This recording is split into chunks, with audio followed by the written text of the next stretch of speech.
నిర్మోహమాటంగా, అంటే stage fear లేకుండా స్టార్టింగ్లో పిల్లలు ఎట్లా ఉండే ఇప్పుడు ఎట్లా ఉన్నారు పిల్లలు. సో ఈ రకమైన మంచి మార్పు, ఒక మంచి ఎక్స్ప్లోర్ అనేది పిల్లలకు దక్కింది. సో సేమ్ అలాగే మనము ఈ మధ్యలో బిర్లా మందిర్లో కూడా మనం స్టార్ట్ చేసాము. సో అక్కడ కూడా దేవుని వల్ల అక్కడ కూడా పిల్లలు జమ అయితే యోగా క్లాస్ కావచ్చు, ట్యూషన్స్ కావచ్చు, ఇవన్నీ కూడా మనం అక్కడ కూడా కంటిన్యూ చేద్దాం. సో ఇదే కాకుండా చాలా చోట్ల కూడా నేను అనుకుంటున్నాను, కానీ అందరూ కూడా సహకరియడం లేదు. ఎందుకు అంటే ముందుకు రారు. అవునా? కరెక్టేనా? ఇప్పుడు యోగా అంటే నాకెందుకు యోగా అన్నట్టు ఫస్ట్ థాట్ వస్తుంది. లేదు అంటే నాకు టైం ఎక్కడ, ఇంటి పనితోనే సరిపోతుంది, పిల్లల్ని చూసుకోవడంతోనే సరిపోతుంది. పిల్లల్ని ట్యూషన్ పంపించిన తర్వాత నాకు దొరికేదే ఆ కాస్త ఫ్రీ టైం. మళ్ళీ అది కూడా యోగా అంటూ ముందుకెళ్తే మరి ఎట్లా అనే ఆలోచనలు మహిళల్లో ఉంటుంది. కానీ అఫ్కోర్స్ ఈరోజు నేను ఇంత వెయిట్ ఉన్నా కూడా పాదయాత్ర చేసినప్పుడు నాకు ఎప్పుడు కూడా అలసట అనిపించదు. అండ్ నేను నడిస్తే నన్ను ఎవరు బీట్ చేయలేదు. ఎందుకు అంటే గతంలో ఆల్మోస్ట్ ఎక్సర్సైజ్ కానీ యోగాభ్యాసాలు కానీ నేను కూడా చేస్తున్నాను.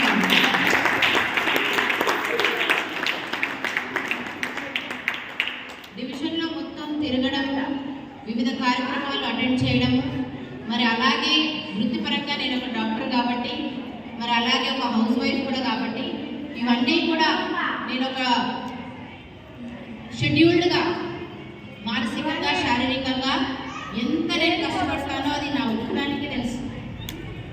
సో అయినప్పటికీ కూడా ఎంత యోగాకి నేను టైం తీస్తాను అనేది నిజంగా నాతో కూడా ఒక్కోసారి తప్పులు జరుగుతుంటాయి.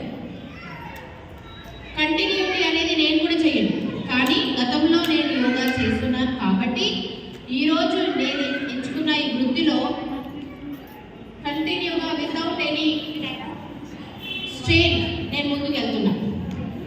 సో ఇక్కడ ఉన్న ఆడవాళ్ళకి రిక్వెస్ట్ చేస్తున్నాను, బక్కగున్నామా, లావుగున్నామా, హెల్దీగా ఉన్నామా, అన్హెల్దీగా ఉన్నామా, ఇవన్నీ పక్కన పెడితే ఈరోజు యోగా అనేది మన భారత ప్రధాని గారు ఎంతో సూక్ష్మంగా ఆలోచించి, మరి యోగా ఒక గొప్పతనం దేశ విదేశాల్లో ఉంది, మన ఇండియాలో ఎందుకు లేదు?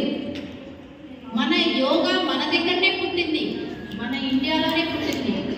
ఋషులు మునులు యోగాను అభ్యసించే వాళ్ళు అంతగానో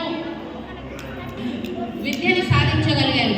మరి అటువంటి యోగాని పుట్టుక అయిన మన భారతదేశము ఎందుకు ఇంత అందరూ యోగా ప్రాక్టీస్ ఎందుకు చేయట్లేదు అన్న ఆలోచనతో దీన్ని మనమే ఒక విశ్వగురువు అవ్వాలి, విశ్వానికే మనం గురువు అవ్వాలి అనే ఆలోచనతో యోగా అభ్యాసాన్ని, యోగ ప్రక్రియని నలుమూలల వరల్డ్లో ఆయనకి ఎక్కడ సమయం దొరికినా, ఆయన ఎక్కడికి వెళ్ళినా యోగా గురించి చెప్పడము, మరి అలాగే ఇండియాలో కూడా దాన్ని అంతే ప్రాక్టికల్గా మనం అందరం కూడా చేయాలని ఆయన ఎన్నో కార్యక్రమాలు చేపడుతున్నాం. స్టేట్ వైజ్గా, సెంట్రల్ వైజ్గా ఎన్నో యోగా కార్యక్రమాలు ఫ్రీగా చేస్తున్నాం. ఇప్పుడు ఫ్రీగా వస్తే మనము దానికి వాల్యూ ఉండదు. అవునా? పైసా ఖర్చు ఉందా ఇందులో? ఏమా ఉందా లేదా? గట్టిగా చెప్పండి. ఉందా? రవి ఎంత తీసుకుంటావండి?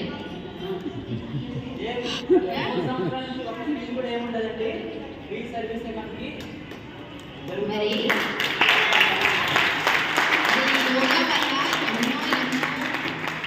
హెల్త్ మనం కాపాడుకోవచ్చు, మన చేతిలోనే ఉంది. అవునా?